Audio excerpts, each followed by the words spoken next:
हाल ना पुछो अज कल साडा हाल ना पुछो सोच हलारे खा जांदी है कसमे दी चाल ना पुछो सोच हलारे खा जाती है। छोटा मानी ए मानी ने जोड़ा खिंचिया बल्ले बल्ले बल्ले सदके जावा चक्का मित्र ने करता जाम इतने लगेगा पता है कहता फड़ी बेकसूर जरूर गईया एवें खंभ ना खो एवें जूड़ ना मार एवें खंभ ना खो। नंबर जाफी दा जी तारियां मार दो करी पाकिस्तान आर्मी दे जाफी वास्ते फर्क है सिर्फ 4 point only. Kabaddi having to fight to do some useful personal capacity honesty dignity other more values and थ्रस्टी करो। ओए ऐ की बन गया खालिद पट्टी संडिया दा पेड़ है बल्ले बल्ले बल्ले बल्ले बल्ले बल्ले बल्ले मानी आचल मेले चलिए मुंडा तेरा कुछड़ मैच चुक लो।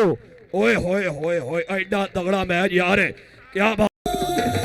चल बई सोने पाह कबड्डी कबड्डी पाउंदा पिया शहराम साजिद पुट्टो नाल लगा नौजवान मानी संधू जट पुत मुंडा पिंड दी धरती मरूफ अहमद दा शेर नाल लग गया ए इत्थे लगना पता सदके जावां जीओ मानियां जाफी दियां मारो हताड़ियां करी जिंदाबाद।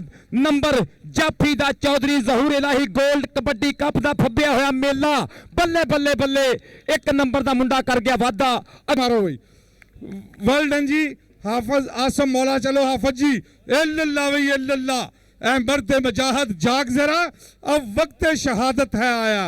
हाफिज आसम मौला आए लगते हुए जोर काली तितरी कमादों निकली ते उड़दी नूं बाज पै गया। ते शान अली नौजवान कबड्डी कबड्डी करदा होया कहंदा खेडदा कबड्डी उत्तों कौडी कौडी बोलदा आउंदा ए अखियां च सारियां नूं तोलदा। उस्मान पाउंदे जी पाउंदे वारी ना जिंदाबाद जी। ए रेफरी साहब दसणगे की सूरत हाल है मिस्टर अब्दुल हकीम साहब।